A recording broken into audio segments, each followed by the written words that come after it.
Kabar baik datang dari Italia. Jai Ijels bermain full-time bersama klubnya Venezia. PSSI buka suara soal fasilitas mewah yang diberikan kepada Sintayong. Nova Arianto terapkan sepak bola Eropa ke skuad Timnas U16. Timnas kedatangan satu pemain keturunan lagi. Benarkah Thomas Paul akan dinaturalisasi PSSI? Sebelum lanjut ke pembahasan, mari kita sama-sama dukung channel ini dengan cara like, subscribe, dan aktifkan tanda loncengnya, biar kamu tidak ketinggalan update terbaru dari channel ini. Jika sudah, mari kita lanjut ke berita pertama.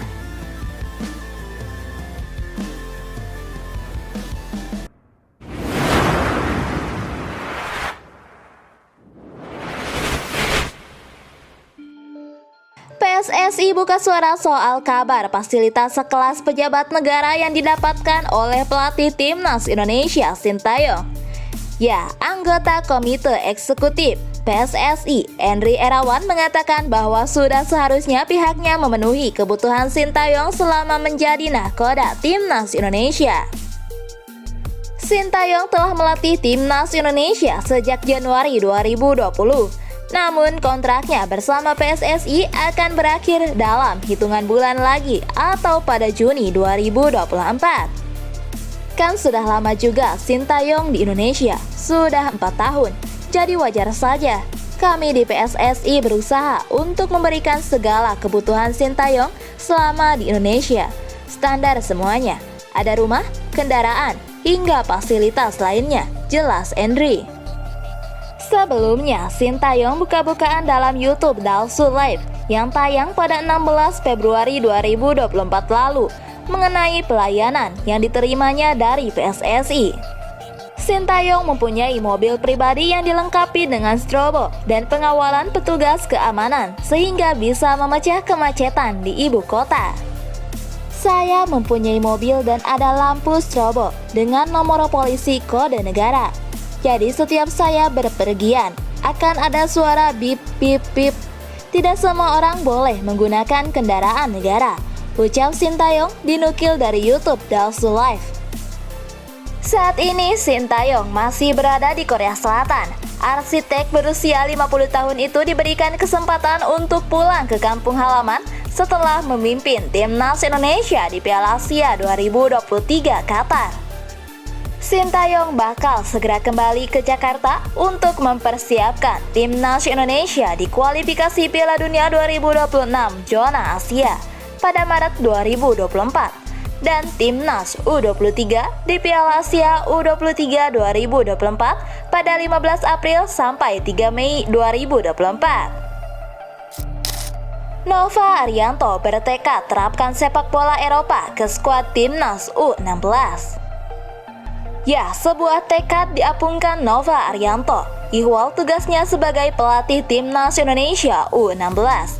Pelatih berusia 45 tahun ini bertekad menerapkan filosofi sepak bola Eropa kepada anak asuhnya. Menurut Nova, rata-rata anak asuhnya berasal dari sekolah sepak bola, karenanya gaya bermain mereka pun masih mentah. Demi tekadnya tersebut, Nova benar-benar selektif terhadap pemain yang direkrutnya. Ia memastikan hanya akan mengambil pemain-pemain yang sesuai kriterianya. Saya mau pilih pemain yang benar-benar sesuai dengan filosofi saya, termasuk kriteria tinggi badan, tuturnya. Saat ini, Nova sudah memimpin pemusatan latihan dan seleksi tim Indonesia U16. Tim tersebut dipersiapkan untuk menghadapi ajang Piala AFF U16 dan kualifikasi Piala Asia U17.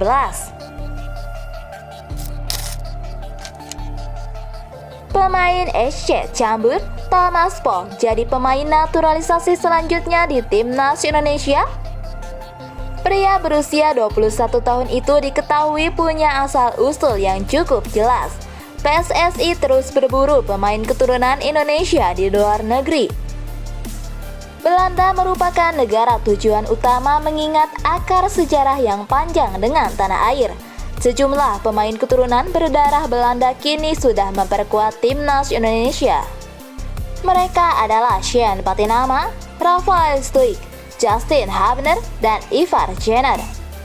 Muncul satu lagi pemain keturunan berdarah Indonesia yang tengah meniti karir di Belanda. Laman Instagram @footballtalentindonesia memperkenalkan Thomas Paul yang kini bermain di SC Cambuur. Menurut akun tersebut, Paul memiliki darah keturunan Indonesia dari sang kakek yang lahir di Bogor, Jawa Barat. Hal itu masih sesuai dengan aturan FIFA dan kebijakan PSSI, yakni darah keturunan sampai dengan kakek atau nenek.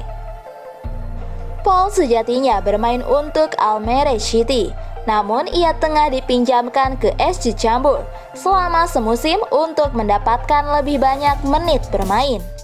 Karir Paul diawali bersama FC Groningen pada tahun 2020 dengan menandatangani kontrak profesional pertamanya. Sebelumnya, pemain kelahiran Amsterdam itu menimba ilmu sepak bola di Academy Club.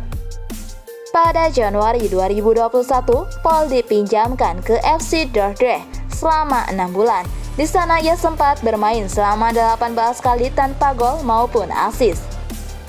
Paul lalu dipinjamkan ke Almere City FC pada bursa transfer musim panas 2021. Pemain yang berposisi sebagai bek kiri itu mencatatkan 63 penampilan dengan torehan 3 gol dan 4 assist. Kabar baik datang dari Italia. Jay Ijes main full time bersama Venezia. Ya, Jay Ijes kembali tampil 90 menit dalam duel Venezia melawan Modena pada Minggu 18 Februari. Hal ini jadi sinyal bagus bahwa Jay Ijes siap memperkuat timnas Indonesia di kualifikasi Piala Dunia di bulan Maret. Jay Ijes kembali bermain sebagai salah satu bek dari 3 bek tengah sejajar dalam formasi 3-5-2. Pada laga ini, Venezia bermain imbang 2-2. Dengan penampilan 90 menit di laga ini, Jay Ijes sudah 2 laga berturut-turut tampil selama 90 menit. Sebelumnya, ia juga tampil selama 90 menit dalam duel lawan Südtirol. Tampil di 2 laga beruntun selama 90 menit bisa jadi indikasi Jay Ijes sudah benar-benar pulih total dari masalah kesehatan. Ia sempat absen cukup panjang lantaran mengalami penyumbatan pembuluh darah. Kondisi kesehatan Jay Ijes yang telah pulih ini juga jadi kabar menggembirakan bagi timnas Indonesia. Hal tersebut berarti Jay Ijes bisa dipanggil untuk memperkuat timnas Indonesia di kualifikasi Piala Dunia 2026.